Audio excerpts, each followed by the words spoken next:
पिछले कुछ सालों से भारतीय जनता पार्टी जिस तरह से शराब घोटाला कर रही थी,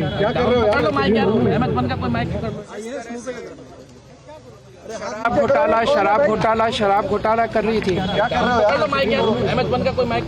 और हमारे ऊपर आरोप लगा रही थी। आज कोर्ट ने सारे आरोप खारिज कर दिए और जितने भी एक्यूज्ड थे सबको डिस्चार्ज कर दिया। हम हमेशा कहते थे सत्य की जीत होती है। हमें भारतीय न्याय प्रणाली पे भरोसा है। मैं जज साहब का बहुत बहुत शुक्रिया अदा करता हूं जिन्होंने हमारे साथ न्याय किया, सत्य की जीत हुई। मैं हमेशा कहता था कि भगवान हमारे साथ है। मोदी जी ने और अमित शाह जी ने मिल के आजाद भारत का सबसे बड़ा राजनीतिक षड्यंत्र रचा। आम आदमी पार्टी को खत्म करने के लिए आम आदमी पार्टी के सबसे बड़े 5 नेताओं को जेल में डाल दिया गया। यहां तक कि सिटिंग चीफ मिनिस्टर, जो आज तक भारत के इतिहास में कभी नहीं हुआ, सिटिंग चीफ मिनिस्टर को उसके घर से घसीटकर जेल में डाला गया और 6 महीने तक जेल में रखा गया। हमारे उप मुख्यमंत्री मनीष सिसोदिया जी, उनको लगभग 2 साल तक जेल में रखा गया। पूरा का पूरा फर्जी केस था। हमारे ऊपर कीचड़ फेंका गया। 24 घंटे टीवी चैनलों के ऊपर डिबेट चलते थे, खबरें दिखाई जाती थी केजरीवाल भ्रष्ट है, केजरीवाल भ्रष्ट है।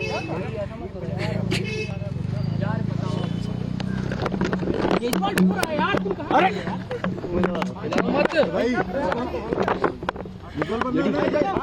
हो गया संभालिए सर, अपने आप संभालिए, हिम्मत सर, हिलाओ मत भाई। ये केजरीवाल भ्रष्ट नहीं है। मैंने केवल अपनी जिंदगी में ईमानदारी कमाई है।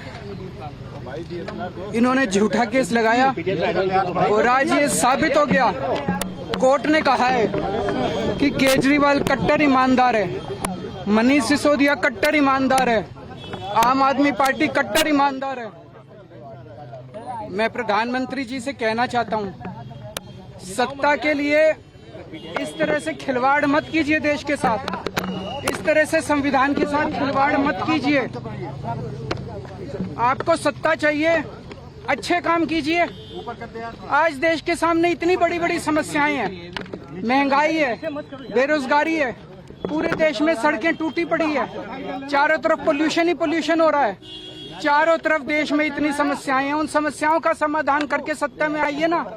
केजरीवाल पे, आम आदमी पार्टी पे झूठे केस क्यों करते हैं? अच्छा काम करके सत्ता में आइए।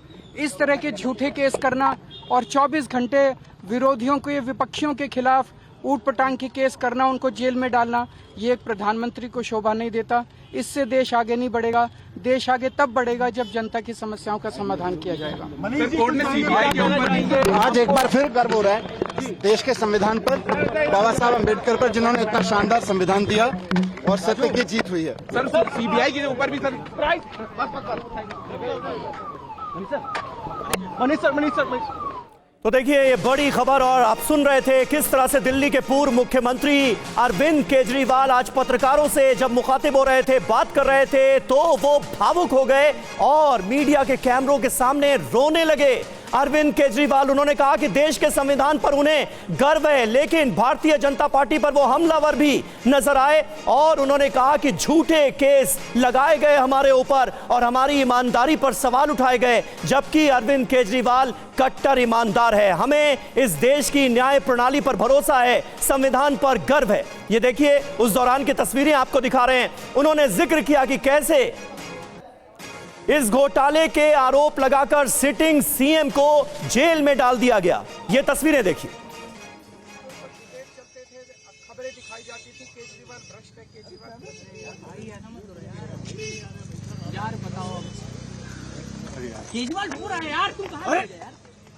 हिलाओ मत भाई, विजुअल बनना ना अजय, अजीत हिलाओ मत भाई। सर संभालिए सर, अपने आप संभालिए सर, हिम्मत सर, हिलाओ मत भाई। के ऊपर डिबेट चलते थे, खबरें दिखाई जाती थी केजरीवाल भ्रष्ट है, केजरीवाल हमारे ऊपर कीचड़ फेंका गया। 24 घंटे टीवी चैनलों के ऊपर डिबेट चलते थे, खबरें दिखाई जाती थी केजरीवाल भ्रष्ट है, केजरीवाल यार बताओ केजरीवाल पूरा है यार, तुम कहाँ गए यार? हिलाओ मत भाई, विजुअल बनना ना जाए अजीत, हिलाओ मत भाई। सर संभालिए सर, अपने आप संभालिए सर, हिम्मत सर, हिलाओ मत भाई।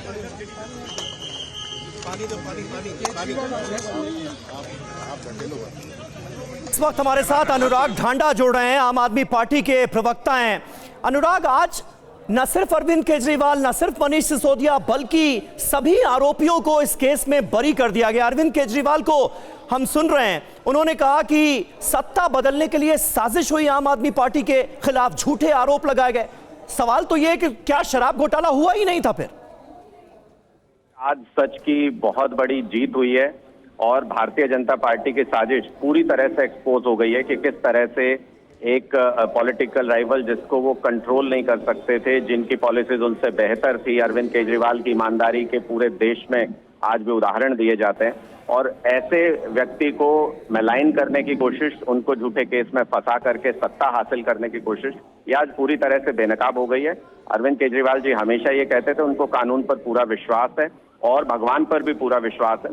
ये कितने भी बड़े लोग हो सकते हैं लेकिन भगवान से बड़े नहीं हो सकते हैं, उनसे ज्यादा ताकत इनके पास नहीं हो सकती। और आज ये पूरी तरह से साबित हो गया कि एक फर्जी केस बनाया गया था, मनगढ़ंत केस बनाया गया था, और उसके चलते पूरी पार्टी को, पूरी लीडरशिप को बदनाम करने की कोशिश हुई थी। आज एक बहुत बड़ा तमाचा भारतीय जनता पार्टी की उस साजिश के मुंह पर लगा। बिल्कुल, और जांच एजेंसियों की भी ये कितनी बड़ी विफलता कही जाए कि इस केस में पर्याप्त सबूत थे ही नहीं। ये अदालत कह रही है कि इस केस में पर्याप्त सबूत नहीं थे, न सिर्फ अरविंद केजरीवाल और मनीष सिसोदिया के खिलाफ बल्कि किसी भी आरोपी के खिलाफ। तो फिर जनता के मन में ये सवाल तो आएगा ही ना अनुराग कि क्या दिल्ली में शराब घोटाला हुआ ही नहीं था? वो मुद्दा जो इतना बड़ा मुद्दा बना आपकी सरकार के दौरान और चुनावों के दौरान भी। आज ये भी एक्सपोज हो गया पूरी तरह से कि भारतीय जनता पार्टी एजेंसीज का कैसे पॉलिटिकल टूल की तरह इस्तेमाल करती है। सिर्फ और सिर्फ भारतीय जनता पार्टी के दफ्तर से लिख करके कुछ आ जाता था और एजेंसियां उसको बयान के तौर पे जारी कर देती थी, केस के तौर पे दर्ज कर लेती थी। कहीं कोई सबूत किसी मामले में भी नहीं मिला। इतनी रेड्स इन्होंने की, हमारे किसी नेता के यहाँ से 100 रुपए भी काला धन कभी बरामद नहीं हुआ। ये साफ बताता है कि ईमानदार लोगों की छवि को खराब करके भारतीय जनता पार्टी ने सिर्फ सत्ता हासिल करने के लिए इस तरह का षड्यंत्र किया था। और आज पूरे देश के सामने ये साफ हो गया कि किस तरह से भारतीय जनता पार्टी सत्ता हासिल करने के लिए षड्यंत्र करती है, कैसे झूठ बोलती है और कैसे झूठे केस बनाए जाते हैं, ईडी और सीबीआई का दुरुपयोग किया जाता है, गलत इस्तेमाल किया जाता है। वो आज पूरी तरह से देश के सामने एक्सपोज हो गया। अब आप बताइए कि कौन देश में भरोसा करेगा इन एजेंसियों के ऊपर? इन्होंने, भारतीय जनता पार्टी ने एजेंसियों की क्रेडिबिलिटी को भी खत्म करने का काम किया। बहुत शुक्रिया अनुराग ढांडा हमसे बात करने के लिए। आम आदमी पार्टी के प्रवक्ता हमसे बात कर रहे थे। और अरविंद केजरीवाल साफ तौर पर आज जब मीडिया से मुखातिब हुए तो उनकी आंखों में आंसू आ गए। वो पत्रकारों के सामने रोने लगे, ये कहकर कि उनके ऊपर झूठे आरोप लगाए गए, उन्हें बदनाम करने की कोशिश की गई, उनकी पार्टी को खत्म करने की साजिश रची गई।